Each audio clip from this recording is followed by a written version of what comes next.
ഒരുപാട് ആളുകൾ കമന്റുകളിലൂടെയും അല്ലാതെയുമൊക്കെ ചോദിക്കുന്ന ഒരു ചോദ്യമാണ് ഈ നാർസിസ്റ്റുമായിട്ടൊരു ആർഗ്യുമെന്റ് തുടങ്ങിക്കഴിഞ്ഞാൽ ഇത് എന്തുകൊണ്ടാണ് വളരെ മോശമായ ഒരു രീതിയിൽ അവസാനിക്കുന്നത്. ഭയങ്കര ഫ്രസ്ട്രേറ്റഡ് ആയിരിക്കും, ഭയങ്കര എക്സോസ്റ്റഡ് ആയിരിക്കും, കൺഫ്യൂസ്ഡ് ആയിരിക്കും. ഈ ഒരു രീതിയിലാണ് എല്ലാ ആർഗ്യുമെന്റ്സും പോയി അവസാനിക്കുന്നത്. അതുപോലെ തന്നെ ചോദിക്കുന്ന ഒരു ചോദ്യമാണ്, എല്ലാ പ്രശ്നങ്ങളും എല്ലാ കാര്യങ്ങളും ഞാൻ കൂടുതൽ ആ നാർസിസിന് എക്സ്പ്ലെയിൻ ചെയ്ത് കൊടുത്തു കഴിഞ്ഞാൽ ഈ പ്രശ്നത്തിലൊരു സൊല്യൂഷൻ കിട്ടുമോ എന്ന്, അയാൾ ഇത് മനസ്സിലാക്കുമോ എന്ന്. ഇതിൻ്റെ രണ്ടിൻ്റെയും ഉത്തരം ഏകദേശം ഒരേ റൂട്ടിലൂടെ സഞ്ചരിക്കുന്ന ഒന്നാണ്. ഇന്ന് നമ്മൾ ചെക്ക് ചെയ്യാൻ പോകുന്നത് ഈ ഒരു ചോദ്യത്തെക്കുറിച്ചാണ്, ഈ ഒരു ടോപ്പിക്കിനെ കുറിച്ചാണ്. സോ ചാനൽ ഇഷ്ടപ്പെട്ട് കഴിഞ്ഞാൽ ഒന്ന് സബ്സ്ക്രൈബ് ചെയ്യുക, വീഡിയോ ഇഷ്ടപ്പെട്ടാൽ ലൈക്ക് ചെയ്ത് നിങ്ങളുടെ അഭിപ്രായം കൂടെ ഒന്ന് കമൻറ്റ് ചെയ്യുക. നിങ്ങളുടെ അഭിപ്രായങ്ങൾ എന്നും എനിക്ക് ഒരുപാട് ഫ്യൂച്ചറിലേക്ക് ഹെൽപ്പ് ചെയ്യാറുണ്ട്. സോ നമുക്ക് ടോപ്പിക്കിലേക്ക് പോവാം. ഈ ഒരു ആർഗ്യുമെൻ്റ് എന്ന് വരുമ്പോൾ തന്നെ നിങ്ങൾ ചിന്തിക്കേണ്ട ഒരു കാര്യം, ഈ ഹെൽത്തി ആയിട്ടുള്ള ഒരാളും നാർസിസ്റ്റും തമ്മിൽ ഈ ആർഗ്യുമെന്റിലേക്ക് വരുമ്പോൾ വലിയ ഒരു വ്യത്യാസമുണ്ട്. ഹെൽത്തി ആയിട്ടുള്ള ഒരാളെപ്പോഴും പരസ്പരം മനസ്സിലാക്കാനും ഒരു പ്രശ്നത്തിന് പരിഹാരം ഉണ്ടാക്കാനും വേണ്ടിയിട്ടാണ് ആർഗ്യുമെന്റിലേക്ക് പോകുന്നത്. പക്ഷേ ഈ ഒരു നാർസിസ്റ്റ് എൻറ്റയർലി ഡിഫറെൻ്റ് ആയിട്ടാണ് ആർഗ്യുമെന്റ് ഉപയോഗിക്കുന്നത്. മറ്റൊരാളെ കൺട്രോൾ ചെയ്യാൻ വേണ്ടിയിട്ടാണ് നാർസിസ്റ്റ് ആർഗ്യുമെന്റ് ഉപയോഗിക്കുന്നത്. ഇങ്ങനെ വരുന്ന സമയത്ത് നിങ്ങളൊരു കാര്യം ചോദ്യം ചെയ്താൽ അയാൾ ആ ചോദ്യം എങ്ങനെയെങ്കിലും വളച്ചൊടിച്ച് നിങ്ങളുടെ തലയിലേക്ക് ഇട്ടുതരും. നിങ്ങളൊരു പരാതി പറഞ്ഞാൽ ആ പരാതിയേക്കാൾ വലിയ ഒരു പരാതി നിങ്ങൾക്ക് നേരെ ചൂണ്ടിക്കാണിച്ചുകൊണ്ട് ആ ഒരു ടോപ്പിക് ഡൈവേർട്ട് ചെയ്ത് വിടും.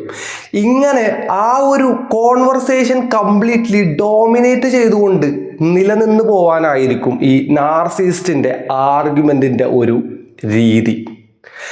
ഇത് മനസ്സിലാക്കി കഴിഞ്ഞാൽ തന്നെ ഇവരുമായിട്ടുള്ള ആർഗ്യുമെന്റ്സിന്റെ ഒരു സീക്രട്സ് നിങ്ങൾക്ക് പെട്ടെന്ന് മനസ്സിലാവും. ഇനി ഈ ഒരു ആർഗ്യുമെന്റ്സിൽ നിങ്ങൾ കുറെ എവിഡൻസ് ഒക്കെ കൊണ്ടുവന്നിട്ട് മുൻപ് ഇങ്ങനൊരു സാഹചര്യം ഉണ്ടായില്ലേ എന്നും പറഞ്ഞൊരു തെളിവ് കൊണ്ടിട്ടാലോ, അയാൾ അതിലും വലിയൊരു തെളിവും അതിലും വലിയൊരു പ്രശ്നവും നിങ്ങളുടേത് പൊക്കിക്കൊണ്ടുവരും. പക്ഷേ ആദ്യം നിങ്ങൾ ചോദിച്ച ചോദ്യത്തിനോ നിങ്ങൾക്ക് മറുപടി കിട്ടുകയുമില്ല, അല്ലെങ്കിൽ ആ ഒരു ടോപ്പിക് അയാൾ കേൾക്കാൻ തയ്യാറാകില്ല. ഇങ്ങനെ പോകുന്ന സമയത്ത് നിങ്ങൾക്ക് അവിടെ ഒരു ക്ലാരിറ്റിക്ക് പകരം കംപ്ലീറ്റ്ലി ഒരു ഔട്ട് ഓഫ് ബാലൻസ് ആയിരിക്കും ആ ഒരു സംസാരത്തിൽ നിന്ന് കിട്ടുന്നത്, ഒരു കൺഫ്യൂഷൻ മാത്രം. അങ്ങനെ ആ ഒരു ടോക്ക് നിങ്ങൾക്കിടയിലുള്ള ആ ഒരു ആർഗ്യുമെന്റ് നിന്ന് പോകുന്ന സമയത്ത് അയാൾ ശരിക്കും ജയിക്കും. അയാളുടെ ഒരു മെന്റലി അയാൾ എന്തൊക്കെയോ പറഞ്ഞ് നിങ്ങളെ സൈലന്റ് ആക്കി ആ സംസാരം അവിടെ നിർത്തിവെച്ചു. അയാളുടെ ഉള്ളിൽ അയാൾ വലിയ എന്തോ ഒരു കാര്യം ചെയ്തു, ഞാൻ ജയിച്ചു എന്നുള്ള ഒരു മെന്റാലിറ്റി ഉണ്ടാവും. നിങ്ങൾക്കാണെങ്കിലോ നിങ്ങൾ പറഞ്ഞതൊന്നും അയാൾ മനസ്സിലാക്കിയില്ല, അയാൾ കേട്ടില്ല, അയാൾ അക്സെപ്റ്റ് ചെയ്തില്ല. അങ്ങനെ ഒരുപാട് നഷ്ടങ്ങളും കൺഫ്യൂഷനുമായിരിക്കും നിങ്ങളുടെ തലയിൽ ബാക്കി ഉണ്ടാവുന്നത്. ഇതാണ് ഇവരുടെ ഒരു ബേസിക് ആർഗ്യുമെന്റിന്റെ ഒരു പ്രത്യേകത. ഇനി ഈ ഒരു ആർഗ്യുമെന്റിന്റെ ഇടയ്ക്ക് ഇവർ നിങ്ങളെ മാനിപ്പുലേറ്റ് ചെയ്യാൻ വേണ്ടിയിട്ട്, കൺട്രോൾ ചെയ്യാൻ വേണ്ടിയിട്ട് ഉപയോഗിക്കുന്ന കുറച്ച് സീക്രട്ട് ആയിട്ടുള്ള ടാക്ടിക്സ് ഉണ്ട്.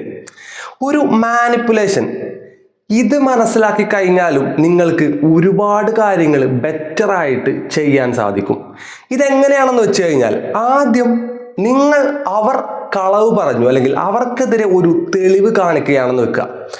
അവർ നിങ്ങൾക്കുള്ളിൽ നിന്നൊരു പ്രശ്നം പുറത്തു കൊണ്ടുവരാനായിരിക്കും ശ്രമിക്കുക. നിങ്ങൾ അവരോട് ചോദിക്കുന്ന ഒരു ചോദ്യത്തിന് പകരം അവർ പറയും, നീ അന്ന് ഞാനൊരു അത്യാവശ്യത്തിന് വിളിച്ചിട്ട് നീ ഫോൺ എടുത്തില്ല, എന്നിട്ട് ഞാനിങ്ങനെ പരാതി ഒന്നും പറഞ്ഞില്ലല്ലോ എന്നുള്ള രീതിയിൽ നിങ്ങളുടെ ഭാഗത്തു നിന്നുണ്ടായ ഒരു തെറ്റിനെ ചൂണ്ടിക്കാണിച്ചുകൊണ്ട് നിങ്ങളുടെ ആ പരാതിയെ ഇല്ലാതാക്കാൻ ശ്രമിക്കും. അങ്ങനെ നിങ്ങൾ തുടങ്ങി വെച്ച നിങ്ങളുടെ ആ ഒരു ടോപ്പിക്കിൽ നിന്ന് നിങ്ങൾ ഡൈവേർട്ടായി പോകും.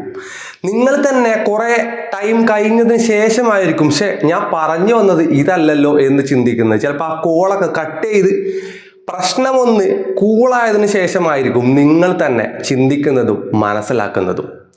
അടുത്ത ഇവരുടെ ഒരു ഐഡിയ ആണ് ഗോൾ പോസ്റ്റ് ഇടക്കിടക്ക് ചേഞ്ച് ചെയ്യുക എന്ന് പറയും. നിങ്ങൾ അവരെ പറഞ്ഞ് ഒരു പ്രശ്നം മനസ്സിലാക്കി എന്നൊരു സൊല്യൂഷൻ ഉണ്ടാക്കണം എന്നുള്ള ആഗ്രഹത്തിൽ ആ ഒരു പ്രശ്നം പോയിന്റ് ചെയ്ത് എക്സ്പ്ലെയിൻ ചെയ്ത് പോയി ആ ഒരു ഗോളിൽ നിങ്ങൾ എത്തുന്ന സമയത്ത് അവർ വേറൊരു പ്രശ്നം അങ്ങ് എടുത്തിടും. അതായത് ആ ഗോൾ പോസ്റ്റ് അങ്ങ് മാറും. അങ്ങനെ ആ ഒരു പ്രശ്നം വീണ്ടും ഡൈവേർട്ട് ആവും. നിങ്ങൾക്ക് എത്ര എക്സ്പ്ലെയിൻ ചെയ്താലും ആ എക്സ്പ്ലനേഷൻ ആ ഒരു ഗോളിൽ എത്താൻ സാധിക്കില്ല. അടുത്തതായിട്ട് അവർ ചെയ്യുന്ന ഒരു രീതി മാനിപ്പുലേഷൻ ആണ്. ഗ്യാസ് ലൈറ്റിംഗ് എന്ന് പറയും. നിങ്ങളൊരു പ്രശ്നം അവരോട് പോയി പറയുന്നു. ആ പ്രശ്നം അങ്ങനെ ഒരു പ്രശ്നം ഉണ്ടായിട്ടില്ലല്ലോ, നിനക്ക് തോന്നിയതായിരിക്കും, അല്ലെങ്കിൽ ഞാനങ്ങനെ പറഞ്ഞിട്ടില്ലല്ലോ, നീ കേട്ടതിലെന്തോ തെറ്റിപ്പോയതാണ്. ഇങ്ങനെ നിങ്ങളുടെ ആ ഒരു മെമ്മറി, നിങ്ങൾക്കിടയിലുണ്ടായ ആ ഒരു പ്രശ്നം, ആ ഒരു പരാതി അങ്ങനെ ഒന്ന് ഉണ്ടായിട്ടില്ല എന്ന് വരുത്തി തീർക്കുക. ഇതിലൂടെ നിങ്ങൾ സ്വയം സംശയിക്കും, ഞാൻ ചിന്തിച്ചത് തെറ്റായി പോയോ, അല്ലെങ്കിൽ എൻ്റെ ഓർമ്മയിലുള്ള പ്രശ്നമാണോ, അല്ലെങ്കിൽ ഞാൻ ചിന്തിച്ചതിലുള്ള പ്രശ്നമാണോ, അവർ ചിലപ്പോൾ പ്രശ്നമുണ്ടാക്കാനൊന്നും വിചാരിച്ച് കാണില്ല. ഇങ്ങനെ കംപ്ലീറ്റ്ലി അത് നിങ്ങൾ സ്വയം ഉണ്ടാക്കിയെടുത്ത ഒരു പ്രശ്നമാണോ എന്ന് വരെ നിങ്ങൾ ചിന്തിച്ചു പോകും. ഇതും വർക്കൗട്ട് ആയിട്ടില്ലെങ്കിൽ അടുത്തതായിട്ട് അവർ ബ്ലെയിം ഷിഫ്റ്റിംഗ് ആയിരിക്കും ഉപയോഗിക്കുന്നത്. നിങ്ങൾ പോയി ഒരു പരാതി പറയുന്നു. ആ പരാതി അയാൾ വളരെ മോശമായിട്ട് റിജക്റ്റ് ചെയ്യുന്നു. ആ റിജക്ഷൻ ചിലപ്പോൾ നിങ്ങൾക്ക് വലിയ ഒരു ഫ്രസ്ട്രേഷൻ ഉണ്ടാക്കുന്നു. നിങ്ങൾ അതിന് തിരിച്ച് റിയാക്ട് ചെയ്യുന്നു. തിരിച്ച് നിങ്ങൾ റിയാക്ട് ചെയ്തത് കുറച്ച് ഹാർഡായിപ്പോയി, കുറച്ച് കട്ടിയുള്ള വാക്കുകളൊക്കെ ഉപയോഗിച്ചുകൊണ്ടായിരിക്കും നിങ്ങൾ റിയാക്ട് ചെയ്യുന്നത്. പക്ഷേ ഈ റിയാക്ഷൻ ആയിരിക്കും ഏറ്റവും വലിയ പ്രശ്നം. നിങ്ങൾ ആദ്യം പോയി പറഞ്ഞ ആ ഒരു പരാതി അങ്ങനെ ഒന്നും നിങ്ങൾക്ക് ഓർമ്മ പോലും ഉണ്ടാവില്ല. അത്ര മോശമായിട്ടുള്ള രീതിയിൽ നിങ്ങളുടെ ആ ഒരു റിയാക്ഷൻ അവർ വലുതാക്കി കാണിക്കും. അങ്ങനെ എല്ലാത്തിനും കാരണക്കാരൻ നിങ്ങളാണെന്ന് അവർ വരുത്തി തീർക്കും. ഈ ഒരു രീതിയാണ് ബ്ലെയിം ഷിഫ്റ്റിംഗ് എന്ന് പറയുന്നത്. അങ്ങനെ ആകെ മൊത്തം ഒരു ഇമോഷണൽ മാനിപ്പുലേഷനിലൂടെ ആയിരിക്കും ഇവർ ഒരു ആർഗ്യുമെന്റ് കൊണ്ടുപോകുന്നത്. ഒന്നെങ്കിൽ ദേഷ്യമായിരിക്കും, വലിയ ഒരു പൊട്ടിത്തെറി ഉണ്ടാക്കിക്കൊണ്ട് ആ ഒരു ആർഗ്യുമെന്റ് ഇല്ലാതെയാക്കുക. ഇല്ല എങ്കിൽ ഒരു ഗിൽട്ട് ഉണ്ടാക്കുക, നിങ്ങളുടെ മനസ്സിലൊരു കുറ്റബോധം ഉണ്ടാക്കിക്കൊണ്ട് ആ പ്രശ്നത്തിൽ നിന്നും എസ്കേപ്പ് അടിക്കാൻ നോക്കുക. ഇതൊന്നും വർക്കൗട്ട് ആയിട്ടില്ലെങ്കിൽ കരച്ചിലായിരിക്കും, ഭയങ്കര സങ്കടം, അങ്ങനെ ഫുള്ളൊരു ഇമോഷണൽ റിയാക്ഷൻ ഉണ്ടാക്കിയെടുത്തുകൊണ്ട് അതിൽ നിന്നും രക്ഷപ്പെടുക. ഇനി ഇതൊന്നുമല്ലെങ്കിൽ ഫുള്ള് ഇൻറ്റിമിഡേറ്റിംഗ് ആയിട്ടുള്ള ഒരുപാട് ചോദ്യങ്ങളും ഒരുപാട് പരാതികളും നിങ്ങളെക്കുറിച്ച് കുറ്റങ്ങളും പറഞ്ഞുകൊണ്ട് അതിൽ നിന്ന് രക്ഷപ്പെടുക. ഈ ഒരു രീതിയിലാണ് ഈ നാർസിസ്റ്റുമായിട്ടുള്ള ആർഗ്യുമെന്റ് മുന്നോട്ട് പോകുന്നത്. ഇനി ഇതിലുള്ള നിങ്ങളുടെ ചോദ്യം, എന്തുകൊണ്ട് ഇത്ര എക്സോസ്റ്റഡ് ആവുന്നു? അവർ നിങ്ങളെ തോൽപ്പിക്കാൻ വേണ്ടി ആ ഒരു ആർഗ്യുമെന്റിൽ ഞാൻ ജയിച്ചു, എല്ലാം എൻ്റെ കൺട്രോളിലാണ് എന്ന് വരുത്തി തീർക്കാൻ എപ്പോഴും ഒരു വിജയത്തിൻ്റെ ആവശ്യമില്ല.